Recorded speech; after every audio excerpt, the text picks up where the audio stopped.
at usually this time. We are joined by Jaqui Lane for our letter from Australia, and she joins us now. Jack, how are you? Particularly well, thank you, Michael. Are you particularly well? Is that better than Yeah, well? it is better than well. You have a skip in your step, do you? Yeah, well, we've got over our hot, humid weather, I think, finally. So we've got decent sunny skies. It's not humid, and autumn has come, and it's a great time of year. Okay. No, my favorite season of the year too, autumn. Listen, you would know, of course, obviously, the reaction here. It's been relatively muted, I have to say, because the government are on the line of don't poke the bear with a stick, to do with the tariffs announced yesterday by the United States of America. And there's a sort of a, oh, we've escaped the worst of it, thank God. They're a lot worse off than us. You're in the same boat as us, but the reaction of the Australian government's slightly different. What have they said to this? Yeah, it's a bit of that here too. I think the government and the opposition have been very muted up until yesterday, kind of, hoping to kind of miss the missiles as they come through. So effectively, Australia's got a 10% tariff, like everybody else who kind of duck their heads. I think we got honourable mention in Trump's speech because of Your our meat? our beef, because we don't let Yeah. any American beef into Australia because of the threat of foot and mouth disease, which would be very similar to New Zealand, really. I mean, we're islands, and our quarantine, things are quite strict. Yeah, Anyway, As typical Australian, you wouldn't let New Zealand apples into Australia for a long yeah. time Oh, either. yeah, yeah, Remember that? yeah. So, Yeah, yeah, yeah. yeah. Well, that's one of those classic non-tariff barriers, isn't it? Yes, that's right. Quarantine. Quarantine's always a good one to go to. Yeah. Anyway, so yeah, it seems that we've missed a lot of it. That said, we've got really we've got a bit of a surplus really with America. We import way more than we are going to export to them. So, and we've got this AUKUS defence agreement. And about Yes. 3 months ago, we paid the first $700 million deposit to the US government for our first down payment on that. So it's not a surprise, really, that Australia has largely kind of missed out. Poor little Norfolk Island for 24 hours got slapped with a sort of 39% levy, and then suddenly they complained about it, and 24 hours later they were not on it at all. So Oh, it there you gives you go. some, Maybe that's what we've yeah, got to do. Yeah. yeah. No, So okay. Norfolk Island, really? Is it? It's under yeah, Australian dominion, is it? they're a territory. But yes, they were kind of proud that they got whopped with a big tariff, because as one of them said, the only thing, we don't export anything to anybody. No, that's right. That's right. I Actually, my think they were grandfather quite. served there on the Second World War, There you on Norfolk there you Islands. go. Yeah, New Yeah, Zealand. He was so along with New Zealand in force. there you go. Anyway, they were quite pleased that they made any list at all. Yeah, no, they would be. Yeah, yeah. Listen, So well, here's the question. Uh, in Canada, because they are under a great deal more threat and getting, I mean, the rhetoric's really escalated on both sides of the yeah, American-Canadian border. It's likely that it's going to affect the coming Canadian election because it's a real issue over there. Does definitely. this have the potential to affect the Australian election? Would voters cast their votes for Albanese or for Dutton on the basis of their rhetoric on this matter? Great question. Possibly. Dutton's come out kind of swinging, being kind of like the shirt front tough guy, saying, I could have prevented this, and first thing I'll do is when I'm Prime Minister is get on a plane and go and see Trump, and I understand how to negotiate with this guy, and da da da da da. So that's Dutton's posture, whereas Albanese's is pretty, look, we did okay. He's much softer and much more diplomatic, I have to say. Mm, as you would probably expect a prime minister to be. But absolutely.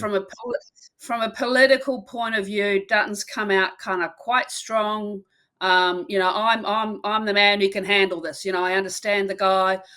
This is how you need to deal with him. So it's going to be really interesting to see how the electorate um, responds to that. I don't know how they will, but they are putting forward quite a different approach to this. Are there any particular sectors of Australian economy that are at particular risk as a result of yesterday's announcement? Well, the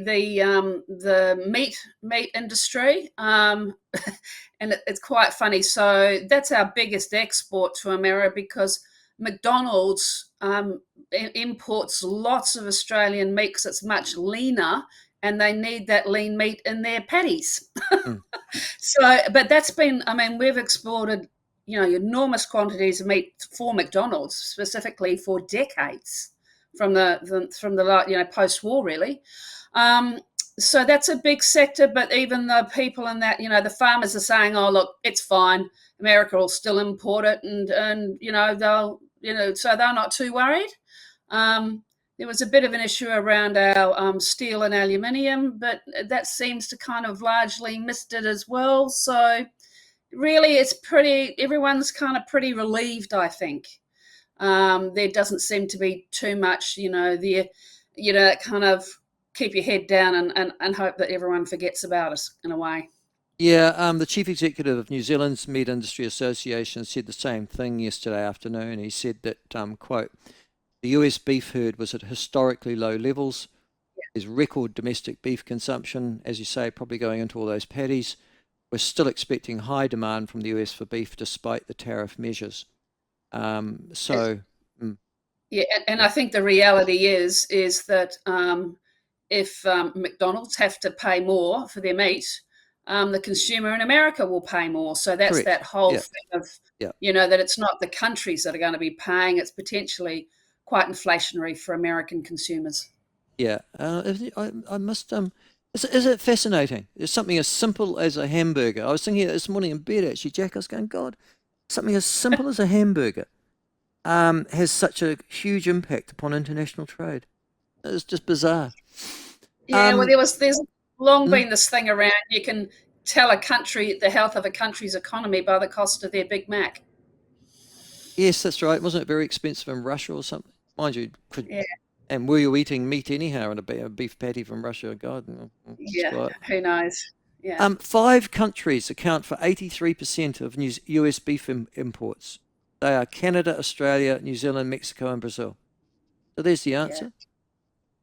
Okay. All right. Now, election, of course. Have there been any more polls done in the last week since we talked to give No, us any no, indication?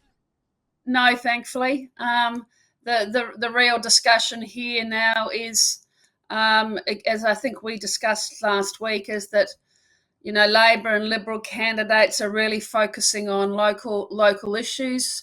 We've had a couple of Labor candidates come out on the East Coast saying that they are going to either support or oppose the proposed offshore wind farms in their electorates.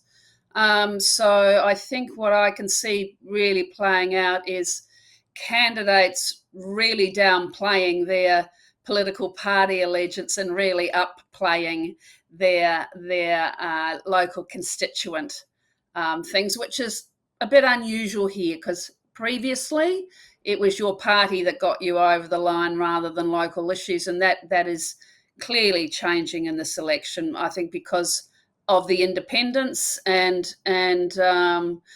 just how line ball the two major parties are. Mm, okay.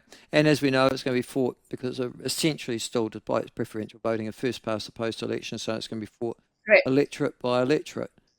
Um, Yeah.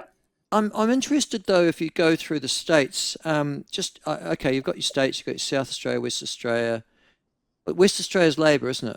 And South Australia's Labor. Yes. Yes. Currently. Yeah. Both of those two are. And Tasmania and and is Victoria's Labor right. and New South Wales is Labor. So Oh, most that's of right, the because they got states are wiped out the last election, didn't they? And but correct. Queensland is what more tends to be more conservative, more liberal country, national. Sorry. Yes, and I've recently had a state election, and the Liberal got in there. So Krista Foley's the new premier up there, So and just then take me through this again. The key battleground seats, are they likely to be in, well, I guess just through population, New South Wales and Victoria, or New South Wales? New South Wales and Victoria. Again, New South Wales, the Western Sydney seats are going to be the real interesting ones. That's where you have large migrant population, large Arab population. Cost of living is really kind of tight out there. Down in Victoria, you've got some inner city and outer city ring seats for different reasons. So they are kind of the key seats to watch for. I was reading an article last week. There's a list of kind of 12 seats that they think are going to be the real bellwethers, and I'll have those seats ready for next week if you like, and Yeah, do a bit okay. of homework Yeah, no, because it's quite interesting to see.